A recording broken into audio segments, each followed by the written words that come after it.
Hey everyone, welcome back to PMLearn, the go-to hub for all things project management and agile learning. If you are preparing for your Scrum certification, stepping into a Scrum Master role, or just wondering why your current project team is struggling to deliver, here is a secret. It all comes down to the core principles. While you can tweak Scrum process or modify templates to fit your organization, the Scrum principles are absolutely non-negotiable. If you break the principles, you break Scrum. In this video, I am going to break down the 6 core Scrum principles with real-world everyday examples so you can master them instantly. Let's jump right in. So, why are these principles treated like the holy grail in the SBOK guide? Think of Scrum like learning how to bake a cake. You can change the frosting style, use a different baking tin, or swap strawberries for blueberries. Those are aspects and processes that you can modify, but the chemistry of baking, the heat, the yeast, the flour to liquid ratio, those are non-negotiable principles. If you ignore the chemistry, your cake collapses. Similarly, keeping Scrum principles intact is what installs true confidence in your team and guarantees your deliver value. No matter if your team has 6 members or 600, these principles apply universally. Let's look at the very first one. Our first principle is empirical process control.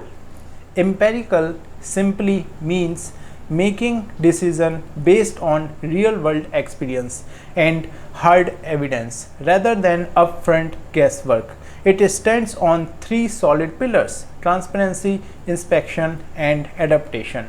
Let's use an everyday example. The smart thermostat in your house. Transparency. The thermostat screen clearly displays the current room temperature. Anyone can look at it and see it's 80 Fahrenheit. There are no secrets. Inspection. The thermostat constantly checks the current room temperature against your target temperature of 72 degrees. Adaptation. The moment it detects a gap, it automatically adapts by turning on the air conditioning. In Scrum, we do this by keeping our sprint boards completely visible. Transparency. Holding daily stand-ups and sprint reviews to check our progress. Inspection. And adjusting our plans dynamically to build a better product. Adaptation. Simple, right? Principle number 2 is self-organization. Under traditional management, a boss acts like a traffic cop. They tell you exactly which lane to drive in, what speed to maintain, and when to turn. This is command and control. But Scrum empowers teams to self-organization. Think of a world-class restaurant kitchen staff. The head chef doesn't stand over the line cooks whispering how many grains of salt to add. Instead, the head chef defines what dishes need to go out to the tables, and the chef organized kitchen staff collaborates simultaneously to get them cooked, plated, and delivered perfectly. In Scrum, workers deliver far greater value when they are trusted to decide how to solve a problem. It leads to incredible team buy-in, shared ownership, and an innovative workplace where creative thrives. This brings us to principle 3, collaboration. In Scrum, product development is not an isolated assembly line.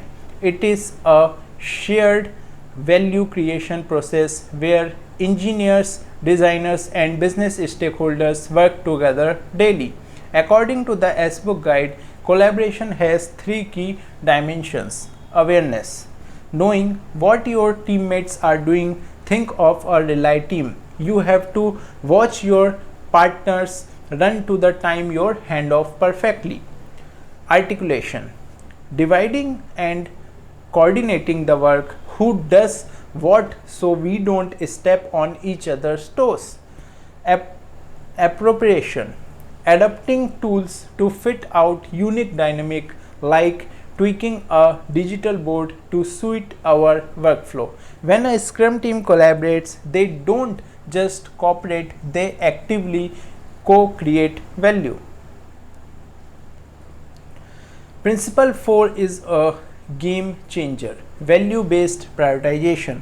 Have you ever heard of a 80-20 rule?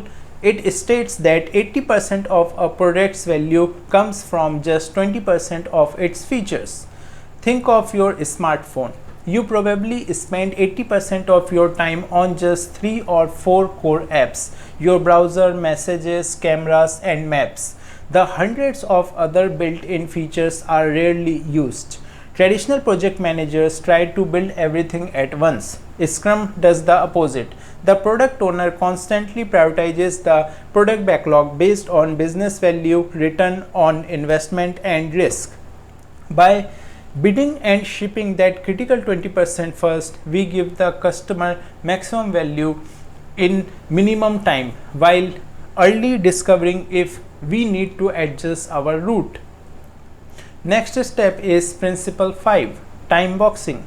This principle treats time as a strict non-negotiable boundary. We have all been in those corporate meetings that were scheduled for 1 hour but ended up dragging on for 3 hours with zero decision made. It's frustrating and extremely wasteful. Scrum solves this by time boxing every event. The sprint is time boxed to 1 to 4 weeks. The daily stand-up is strictly limited to 15 minutes. Sprint planning and reviews have strict limits too.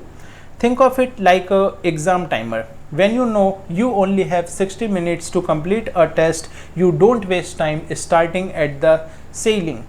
You focus, prioritize, and get to work. Time boxing creates a healthy sense of urgency, forces decision making, and eliminates overhead bloat. Finally, we have principle 6, iterative development. Let's say you want to build a new ride sharing application. If you use traditional planning, you spend 2 years writing code in secret only to launch it and realize that the market has changed or that users hate your interface. With iterative development, we don't build everything in one go. Instead, we break the journey down. First, we pick a small subset of feature. Then we build a working increment over a short sprint. Then we review the working software with real users and adopt. Then we ship that value, collect feedback, and start the cycle again. This allows us to handle the change effortlessly and guarantees we build products that customers actually love and use. To bring this all together, let's look at how Scrum principles stack up against traditional waterfall project management. Traditional project management prioritizes upfront plans and processes. Scrum prioritizes people, collaboration, and work results. Waterfall expects a fixed scope planned on day one. Scrum uses value-based prioritization to adapt to shifting market needs. Waterfall timelines other stretch identically. Scrum uses strict time box to maintain pace, and while waterfall release as a command and control hierarchy, Scrum flourishes on self-organized, highly collaborative teams. This is why Scrum is the dominant framework in today's fast-changing, violent market. And there you have it, the 6 core Scrum principles explained with real-world examples. If you found this breakdown simple and useful, please hit that subscribe button and below and turn on the notification bell. Here, a PMLearn My mission is to make complex project management frameworks easy to understand so you can ace your exams and fast track your career. Drop a comment below which of these 6 principles does your team need to improve the most. I would love to hear your thoughts.